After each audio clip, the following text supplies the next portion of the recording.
आज हम बनाने जा रहे हैं बॉम्बे सैंडविच वाली हरी चटनी। तो सबसे पहले हम 1/4 कप हम मूंगफली लेंगे। ये भुनी हुई मूंगफली है, ग्राइंडर जार में डालेंगे।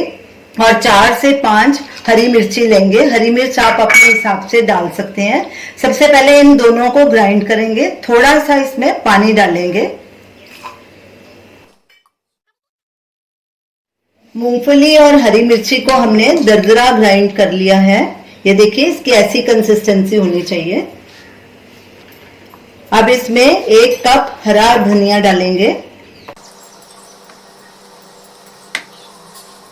1/4 कप पुदीना डालेंगे। इन दोनों को हमने अच्छे से वॉश कर लिया था। 1/2 टीस्पून काला नमक डालेंगे और 2 नींबू का रस। ये भी आप अपने हिसाब से कम या ज्यादा डाल सकते हैं। इसमें थोड़ा सा पानी ऐड करेंगे और फाइन ग्राइंड कर लेंगे। इसको जितना पानी लगेगा साथ साथ थोड़ा थोड़ा डालते जाएंगे।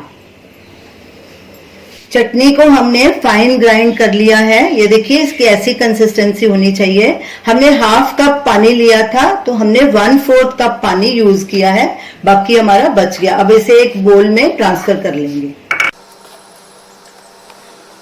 हमारी बॉम्बे सैंडविच हरी चटनी तैयार है। आप इसे किसी भी तरह इस्तेमाल कर सकते हैं, सैंडविच में के साथ भी और स्नैक्स के साथ भी खा सकते हैं। आप इस चटनी को जरूर ट्राई कीजिए और हमें बताइए कि आपको ये हमारी रेसिपी कैसी लगी। हमारे वीडियो को लाइक कीजिए, शेयर कीजिए, हमारे चैनल को सब्सक्राइब कीजिए। Thanks for watching.